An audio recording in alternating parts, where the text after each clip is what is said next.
राधे राधे दोस्तों। यह 5 बातें जो हर पूजा पाठ करने वाले व्यक्ति को ज़रूर पता होना चाहिए। नमस्कार दोस्तों। धर्म ग्रंथों में पूजा पाठ से संबंधित बहुत सी महत्वपूर्ण बातों के बारे में जिक्र किया गया है। यदि पूजा पाठ करते समय इन बातों का ध्यान नहीं रखा जाए तो पूजा का पूर्ण फल प्राप्त नहीं होता है। इसके साथ ही आपकी पूजा मान्य नहीं होती है।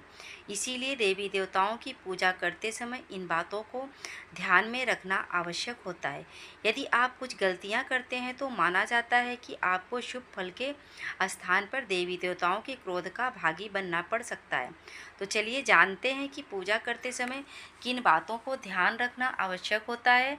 लेकिन उससे पहले अगर आप भी चाहते हैं कि माता रानी का आशीर्वाद आप पर बना रहे तो इस चैनल को सब्सक्राइब करें, वीडियो को एक लाइक करें और कमेंट बॉक्स में दिल से लक्ष्मी माता जरूर लिखें।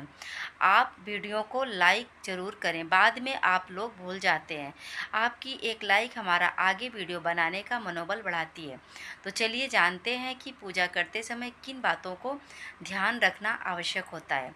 नंबर 1, हमेशा भगवान श्री गणेश की आराधना से पूजा प्रारंभ करें।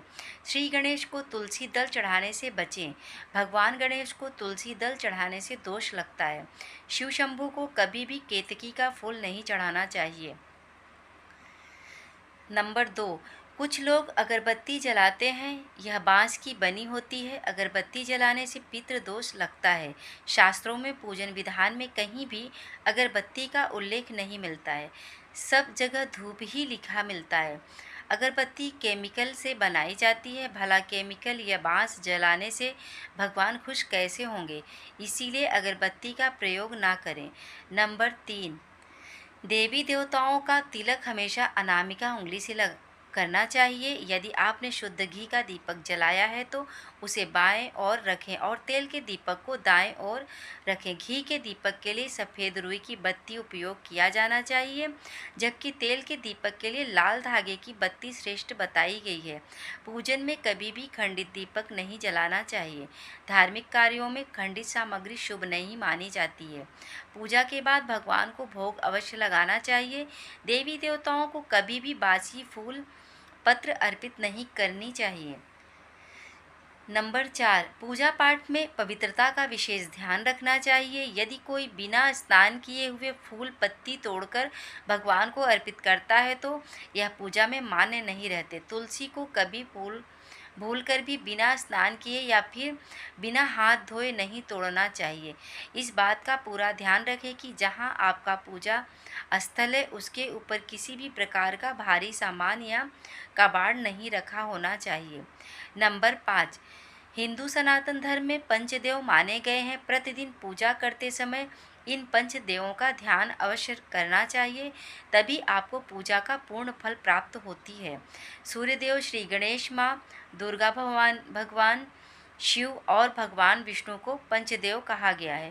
प्रतिदिन पंचदेवों की पूजा करने से आपके घर में शांति और समृद्धि बनी रहती है।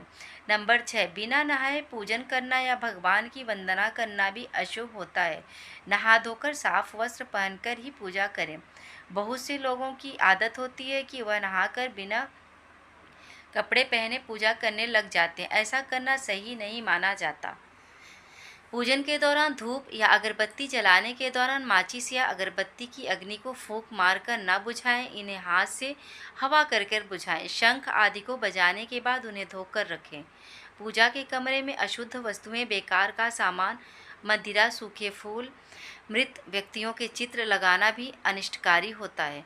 नंबर 7, जब भी आप पूजा कर रहे हो तो ध्यान में रखें कि आपका मुंह पश्चिम दिशा की ओर हो और मंदिर या भगवान का मुख पूर्व दिशा की ओर ही हो। इतना ही नहीं, देवी देवताओं की मूर्ति के सामने कभी भी पीठ करके नहीं बैठना चाहिए। नंबर 8, दीपक से दीपक को जलाने से प्राणी दरिद्र और रोगी होता है। दक्षिणामुखी मुख दीपक को न रखें। देवी के बाएं और दाहिने ओर दीपक रखें। दीपक से अगरबत्ती जलाना भी दरिद्रता का कारक होता है। दीपक को कभी भी जमीन पर रखकर प्रज्वलित ना करें। ऐसा करने से धन की बर्बादी होती है और घर में अशुभता आती है। नंबर 9, पूजा करते समय यदि गुरुदेव, ज्येष्ठ व्यक्ति या पूज्य व्यक्ति आ जाए तो उनको उठकर प्रणाम कर उनकी आज्ञा से शेष कर्म को समाप्त करें।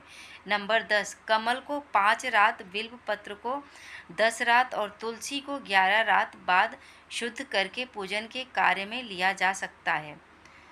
नंबर 11, शालिग्राम पर अक्षत नहीं चढ़ता।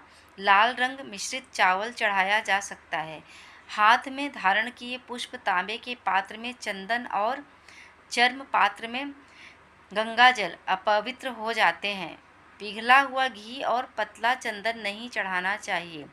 नंबर 12, जहाँ अपूज्यों की पूजा होती है और विद्वानों का अनादर होता है, उस स्थान पर दुर्भिक्ष, मरण और भय उत्पन्न होता है। नंबर 13, सभी प्रकार की पूजा में चावल विशेष रूप से चढ़ाए जाते हैं। पूजन के लिए ऐसा चावल का उपयोग करना चाहिए जो अखंडित पूरे चावल हो, यानी टूटे हुए ना हो। चावल चढ़ाने से पहले इन्हें हल्दी से पीला करना बहुत ही शुभ माना गया है। इसके लिए थोड़े से पानी में हल्दी घोल लें और उस घोल में चावल को डुबोकर पीला किया जा सकता है। पूजन कर्म में इस बात का विशेष ध्यान रखें कि पूजा के बीच में दीपक बुझना नहीं चाहिए। ऐसा होने पर पूजा का पूर्ण फल प्राप्त नहीं हो पाता है। नंबर 14, किसी भी प्रकार के पूजन में कुल देवता, कुल देवी, घर के वास्तु देवता, ग्राम देवता आदि का ध्यान करना भी आवश्यक है। इन सभी का पूजन भी करना चाहिए। पूजन में हम जिस आसन पर बैठते हैं उसे पैरों से इधर उधर खिसकाना नहीं चाहिए। आसन को हाथों से ही खिसकाना चाहिए। नंबर 15, पूजा में गंदे कपड़े पहनकर ना बैठे। कभी भी गंदे कपड़े पहनकर पूजा नहीं करना चाहिए। मान्यताओं के अनुसार ऐसा करने से घर में दरिद्रता आती है। पूजा के दौरान मन को पवित्र रखें। कभी भी पूजा करते समय मन को दूषित नहीं रखना चाहिए। कहा जाता है कि पूजा के दौरान मन में बुरे ख्याल रखने से पूजा का फल प्राप्त नहीं होता है। पूजा में इस्तेमाल किए गए फूल अगर सूख जाएं तो उन्हें कभी भी फेंके नहीं। सूखे हुए फूलों को किसी पवित्र नदी में प्रवाहित कर दें। यह तमाम जानकारी जन रुचि को ध्यान में रखकर दी जा रही है। ज्योतिष और धर्म के उपाय और सलाहों को अपनी आस्था और विश्वास पर आजमाएं। वीडियो का उद्देश्य मात्र आपको बेहतर सलाह देना है। इस संदर्भ में हम किसी प्रकार का कोई दावा नहीं करते हैं। दोस्तों, आज की हमारी वीडियो आपको कैसे लगी हमें कमेंट करके बताएं। अगर आपको हमारी वीडियो अच्छी लगी तो कमेंट बॉक्स में जय माँ लक्ष्मी ज़रूर लिखें। माता लक्ष्मी आप पर सदैव अपनी कृपा बनाए रखें। वीडियो के अंत तक बने रहने